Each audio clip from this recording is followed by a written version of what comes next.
15번 문제 봅시다. 15번 문제. 뭐 늘 나오는 유형이죠. 수열에 대한 문제인데 일반식을 주고 특정식을 주고 그러고 나서 구하라고 하는 거를 구해라. 그럼 이제 이 특정식을 일반식을 이용해서 파악을 하는 게 중요하겠죠.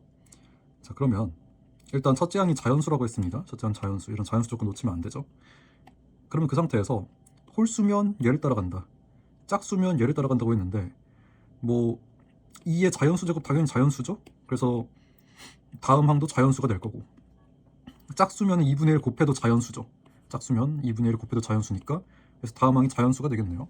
그럼 어차피 계속 다 자연수 자연수 자연수일 거니까 모든 항이 자연수일 거라는 예상을 할 수가 있겠습니다. 이게 수학적 귀납법이죠. 자, 그리고 A6 더하기 A7이 3이다 라고 했는데 이걸 어떻게 해석을 할 거냐. 일단 A6에서 이 메커니즘 통해서, 이 식을 통해서 A7이 나올 건데요. 자, 그 메커니즘이 위의 식을 따라갈 수도 있고 아래 식을 따라갈 수도 있으니까 두 가지 케이스로 나눠서 봐야 되는데, 일단 나누기 전에 아까 얘기했다시피 모든 항이 자연수일 거기 때문에 두 수를 더해서 3이 됐다라는 얘기는 2 더하기 1 또는 1 더하기 2겠죠. 자, 그러면 이거를 첫 번째 케이스, 이거를 두 번째 케이스라고 해봅시다. 그럼 첫 번째 케이스를 보면 A6이 조금 밑에다 쓰겠습니다. 첫 번째 케이스를 보면 A6이 2죠. 그럼 당연히 A7로 넘어갈 때 이 아래식을 따라서 내려갈 거니까 A7이 1이 될 거여서 첫 번째 케이스 A7이 1이어야 되는 케이스에 만족이 되는 거죠. 뭐 이런 케이스가 있을 거고, 두 번째 케이스는 A6이 1인 케이스죠. 그럼 이제 위의 식을 따라서 갈 거니까 2의 1제곱, A7은 2의 1제곱이어서 2가 돼서 얘도 두 번째 케이스를 만족시키는데 모순이 없네요.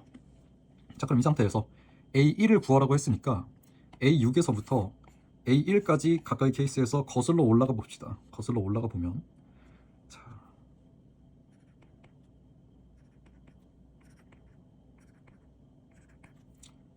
칸을 쭉 만들고, 자, 그러면 이제 A6이 2가 나오려면 만약에 A5에서 A6으로 넘어갈 때 식이 아래 식을 따라서 A6으로 넘어갔다고 쳐봅시다. 위의 식을 따라서 A6으로 넘어오려면 A5가 몇이어야 돼요? 2의 1제곱이 2니까 1이어야 되죠. 자, 그리고 만약에 아래 식을 따라서 내려왔다고 생각을 하면 A5가 4여야 되겠네요. A5가 4여야 되네요. 그럼 이제 1이 홀수고 4가 짝수니까 둘 다 가능한 케이스죠. 자, 그럼 다시 한번 여기서 거슬러 올라가 봅시다. A5가 1이 나오려면 A4는 만약에 위의 식 따라서 왔다면 0이어야 되죠. 근데 아까 얘기했다시피 모든 항이 자연수일 거기 때문에 이거는 모순이겠네요.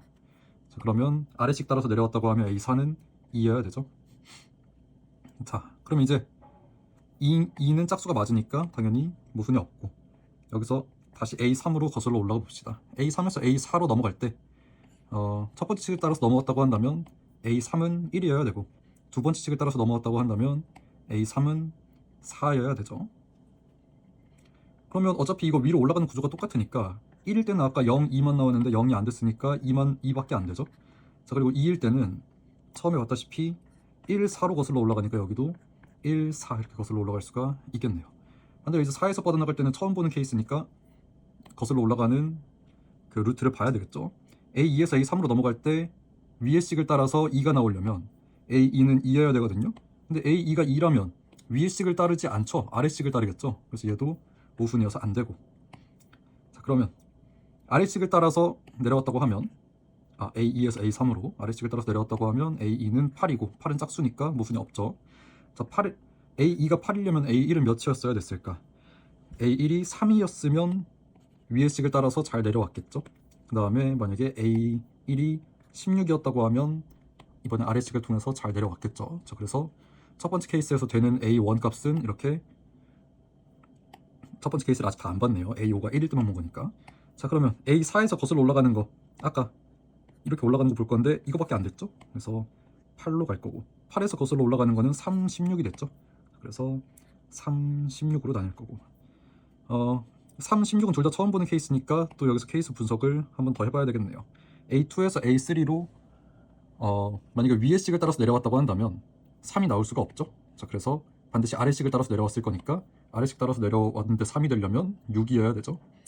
자, 16, 이거는 위에서 만약에 위의 식을 따라서 내려왔다고 한다면 A2가 4여야 되는데 4면은 홀수가 아니니까 위의 식을 따르지 않죠. 그래서 얘는 모순이고, 아래식 따라서 내려왔다고 한다면 32겠네요.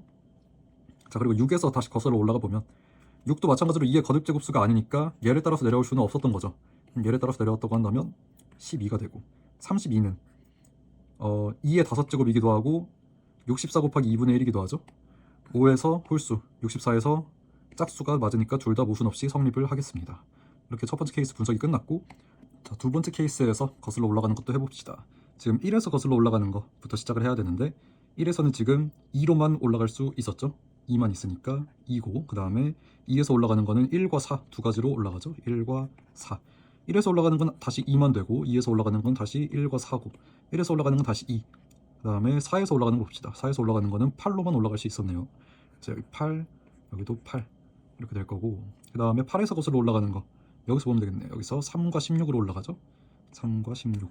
3에서 올라가는 건 6밖에 안 됐고, 16에서 올라가는 건 32밖에 안 됐죠. 자, 그러면 구하라고 한 게 A1으로 가능한 합을 구하라고 했으니까 A1 지금 나온 것들을 쭉 한번 나열을 해봅시다.